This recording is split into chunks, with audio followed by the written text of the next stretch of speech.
There are many ways people discover video games. Sometimes it's adverts, like on TV and YouTube. Sometimes it's through word of mouth, either online or through your real-life friends, if you have any, that is.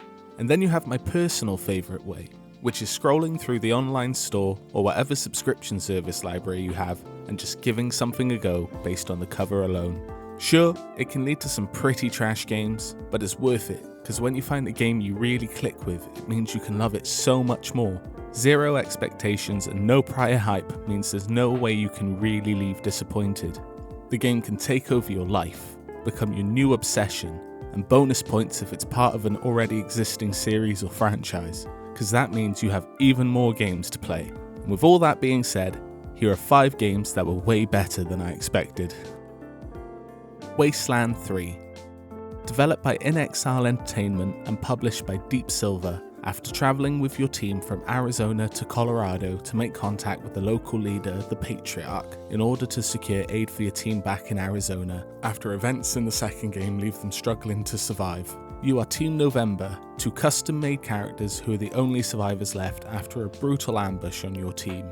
It's your job to rebuild your team and set up base in order to help the Patriarch with his requests in order to procure aid needed to be sent home. Wasteland 3 was my first experience with the Wasteland series, and one of my first experiences with CRPGs overall. I didn't really know what to expect from the game. I just remember scrolling past it on Game Pass one day and figured I'd give it a go due to its similar aesthetic to Fallout, and I was blown away. I always enjoyed the combat in games like XCOM, but was always kinda lost in the sci-fi aspect. But post-apocalyptic XCOM with RPG mechanics? Yes please. The story, although following from Wasteland 2, was accessible enough that I didn't feel completely lost, and the choices the game offers you in terms of role-playing was absolutely huge. The amount of builds to play around with and ways to solve quests kept me going through multiple playthroughs. Balancing squad mates' skills to make sure you could engage each problem in new and creative ways was so exciting, especially some of the options to be a complete a-hole. They are so comedically evil, it's just hard to say no. And the wild, weird and eccentric characters you meet in the world are so interesting. It will leave you digging through every drawer and cupboard just to learn more about them. So if you like games like XCOM and Fallout, especially old school Fallout, then this game is 100% worth a shot. Dark Souls. Developed by From Software and published by Namco Bandai, you are the chosen undead, part of a prophecy made many years ago. You are tasked with ringing the bells of awakening, and along the way, braving the many perils of Lordran, like traps, monsters, and bosses, who are all ready to ruin your day. Full disclosure, I didn't play this game until like 2020, and it was released in 2011, so I was definitely late to the party here.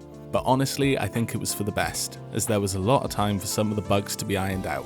Part of why it took me so long to play this game though, is because I really thought I was going to hate it. Everyone spoke to me about how hard it was, how vague a lot of the story was, and all the backtracking you had to do. So to me, that seemed like way more work than fun. But there was part of me that really wanted to give it a go. I love fantasy. Some of my earliest memories of falling in love with video games was playing through stuff like The Elder Scrolls, and I've spent hours lost inside the works of writers like J.R.R. Tolkien and George R.R. Martin. So there was something in me desperately wanting to play this game, but I didn't want to end up disappointed in myself by not being able to cope with the difficulty. But my god am I glad I decided to play it. While the world was ending outside, I was exploring a whole new one inside. I fell in love with characters like Solaire and Sigmund, experienced crushing defeat and giddy excitement against the likes of Ornstein and Smo, and the exciting feeling of finding a great chest ahead. I'm not gonna lie, I definitely felt the frustration of running back to the same boss for the 50th time, or feeling completely lost as to where to go next. But the game offers so much back in return that those complaints are minuscule in comparison. Overcoming the toughest enemies, finding powerful treasure, and uncovering the secrets of Anor Londo will stick with me forever. I've played a lot of Souls-like since finishing Dark Souls, and although I've enjoyed a lot of them, none of them can compare to the first Dark Souls. Kingdom Come Deliverance, or as I like to call it, Peasant Simulator. Developed and published by Warhorse Studio, you play as main protagonist Henry, a simple blacksmith's son born and raised in the village of Skalitz in the 15th century kingdom of Bohemia. After a raid on his village results in the destruction of his home and murder of his parents, he manages to flee, promising revenge for his parents and to deliver the final sword his father made before his untimely death. I was very 50-50 coming into this one. Can't remember exactly how I heard about it. I think it was because I saw some news article about the fact you could actually get a real life sword if you donated enough money to the original Kickstarter.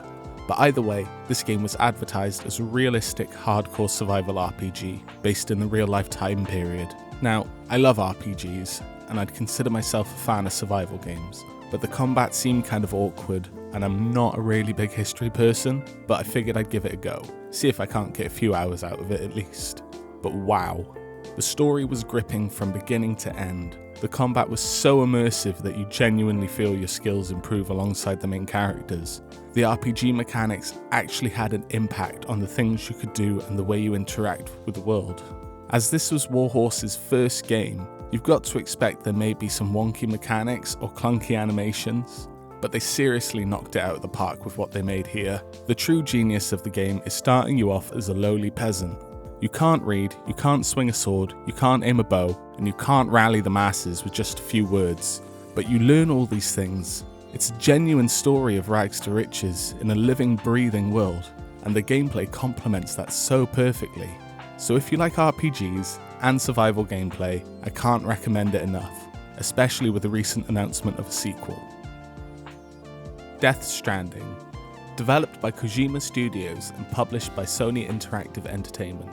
You are Sam Bridges, an independent courier after an apocalyptic event known only as the Death Stranding has left the majority of the world in ruin and opened up some sort of link between the world of the living and the dead. After being convinced to join the courier company, also known as Bridges, you work to reconnect America and rebuild society. But before I say anything else, I am a Kojima fanboy through and through. Metal Gear Solid has been one of my favourite series since I was a small child, and it will always be a crime that Silent Hills never got released. But let's be honest, the trailer for Death Stranding did not do this game justice at all. And to the uninitiated, it really does look like a sci-fi delivery simulator. And I can't lie, it kind of is for the first few hours, but weirdly they somehow managed to make it work. There's some very peculiar but deliberate choices that went into the development of this game that just wouldn't have worked anywhere else.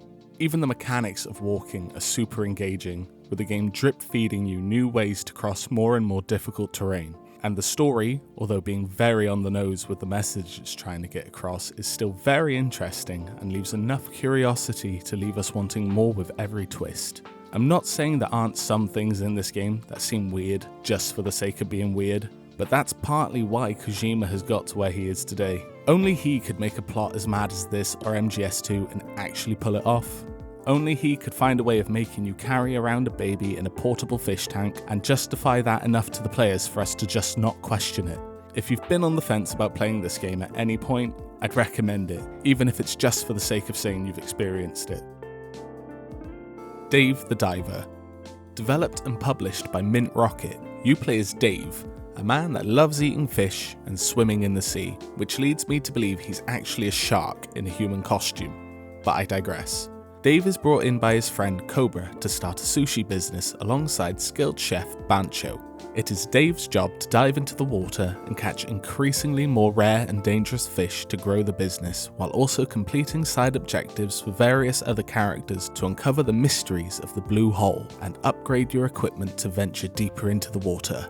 Now, on paper, the idea for this game seems a bit mad, but if you look beneath the surface, the delivery is absolutely superb. There's two main gameplay loops going on here.